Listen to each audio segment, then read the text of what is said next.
What happened to the Nazi nuclear project? Why were German POWs treated so well? World War II is one of the most studied wars in history, but there are still a lot of questions that have arisen over the years.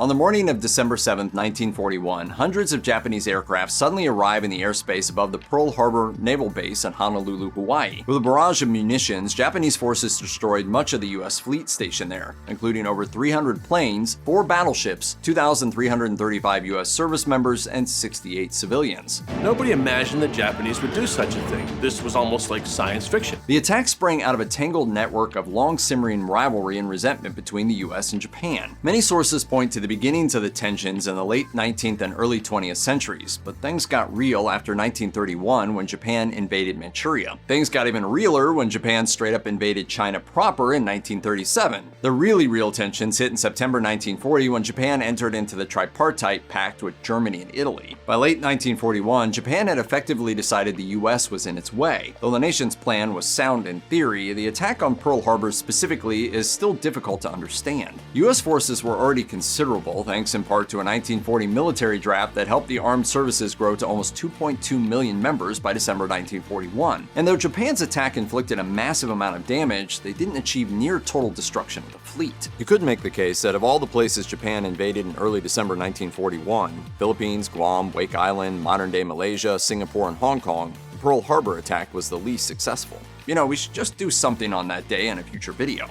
If you want to see it, leave a comment. Anyway, not only did they fail to destroy repair shops and essential fuel oil tanks, they also failed to destroy any aircraft carriers. Just like Yamamoto allegedly said, they woke a sleeping giant. The American people in their righteous might will win through to absolute victory. Japan took a big chance. They tried to end the war before it began, and spoiler, they didn't. Conspiracy theorists occasionally claim US officials knew of the Pearl Harbor attack well in advance, but deliberately failed to do anything to make the nation's entry into World War II an obvious necessity. This has been dismissed as an outright falsehood by legitimate historians who make it clear that President Franklin D. Roosevelt was painfully surprised by the Japanese assault. There is a grain of truth here, however. The US had long managed tense relations with Japan and knew of the other nation's increasingly aggressive stance, which was part of the motivation behind the selective training and service draft signed by FDR in September 1940.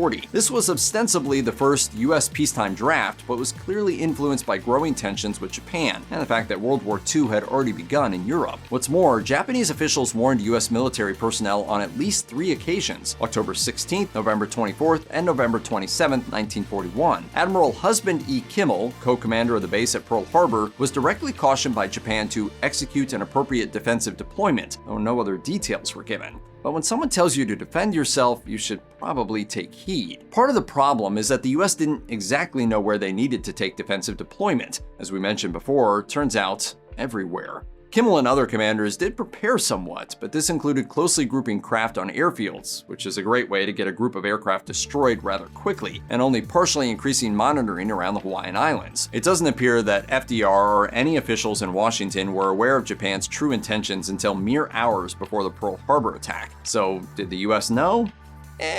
Kinda. But did the US really think that Japan would fly all the way to Hawaii? Likely not.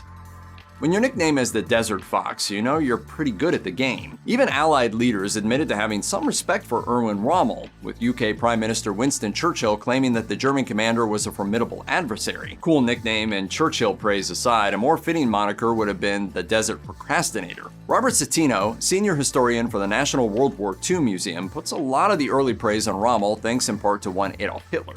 Hitler really likes him. He's very, very close to Hitler, and Hitler admires him. Yet, these tactics came with a less admirable side. According to Citino's estimation, Rommel may have been more enamored with the glamour of war than the nitty-gritty details of supply chains and logistics. As such, he didn't spend much time worrying about administrative duties. Yet, attention to all these boring bits is often what makes for true success in war, and it surely falls on a general to ensure that such things are addressed. If you're still not convinced, consider that Rommel never managed to seize control of the vital Suez Canal, or take a hard look at what may be his most significant failure, the inability to put a stop to the Allied invasion of Europe on D-Day. With such big fumbles on his resume, Rommel's enduring reputation makes little sense. Just to show how important the facade of greatness was to the Nazis, despite being part of the assassination attempt on Hitler in 1944, he was still given the choice of being exposed as a fraud or chewing on some cyanide. He decided to keep the Desert Fox nickname and hope no one figured out the truth. We did.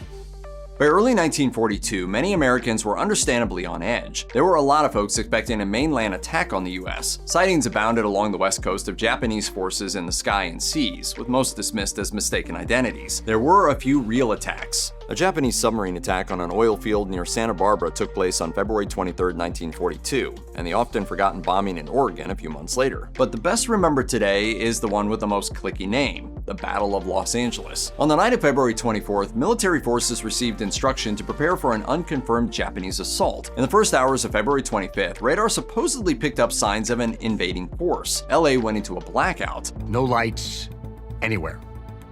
Not a cigarette is allowed to be lit on the street for fear of giving away any type of location to a potential enemy. Searchlights pierced the skies, and troops began firing an estimated 1,400 anti-aircraft rounds at something. Yet nothing came down. Some claimed to spot Japanese planes or a massive balloon, while others saw only clouds and smoke. No one was directly injured, though some reported deadly heart attacks and car accidents, while shrapnel damaged homes. The most likely explanation is a false alarm, though the scope of the panic remains confusing. For a while at least, it must have seemed as if Germany had a nuclear weapons program on lock. By the late 1930s, German scientists had already conducted and publicized their experiments on nuclear fission, in which splitting atoms produced potentially immense and destructive power. As Nazi Germany formally entered into war and began taking territory across Europe, its scientists worked to refine their materials and more reliably produce enriched uranium for use in weapons. With the hindsight of history and the devastation first wrought on Hiroshima and Nagasaki by American nuclear bombs, it's clear that the Nazi nuclear program failed. But why? Germany once had serious advanced science at its fingertips, as evidenced by the US push to incorporate Nazi scientists and engineers into its own post-war programs via Operation Paperclip. Part of the explanation centers on the fact that refining uranium and developing weapons was massively complicated and time-consuming. The Nazi government, lulled by the successes of conventional weapons, may have neglected to fund the nuclear program until it was too late, or they may have been scared off by the expensive but only semi-successful V-2 rocket program. It didn't help that key German intellectuals like Albert Einstein fled Europe to avoid anti-Semitic persecution, and subsequently lent their help to the American Manhattan Project. So it turns out being cheap and being bigoted cost the Nazis the bomb. Good job, Nazis. From 1943 to 1945, an estimated 425,000 German POWs were sent to detention centers across the US. Many arrived in rural Texas, where extra land made it easier to establish camps. Texas was also selected because the 1929 Geneva Convention maintained that POWs should be sent somewhere with a climate similar to where they were captured. For a German soldier apprehended in North Africa, Texas was deemed Africa hot, so that matched up. The Geneva Convention also required that POWs and their guards live in similar quarters, meaning that conditions were decent for German prisoners, to the point where locals derisively called a few Texas camps the Fritz Ritz. Captured soldiers likewise weren't required to work, though some did so anyway to alleviate the boredom and earn a bit of money. By doing work like this in the shoe shop, captives are able to buy cigarettes and other luxuries. Conditions were so good that very few tried to escape, and those who did hardly appeared to fear much retaliation. After the war, some attempted to stay in the US and even occasionally succeeded in becoming American citizens. On February 19, 1942, FDR signed Executive Order 9066, ostensibly to keep American military zones safe from foreign infiltrators. What it really meant was that some 120,000 Japanese Americans living on the West Coast, many of them citizens, even second and third generation citizens, were forcibly relocated to internment camps with little regard for their livelihoods, property, or civil rights. You probably knew about the US treatment of Japanese Americans during World War II, but knowing that they were treated worse than captured Nazis makes their situation all the worse.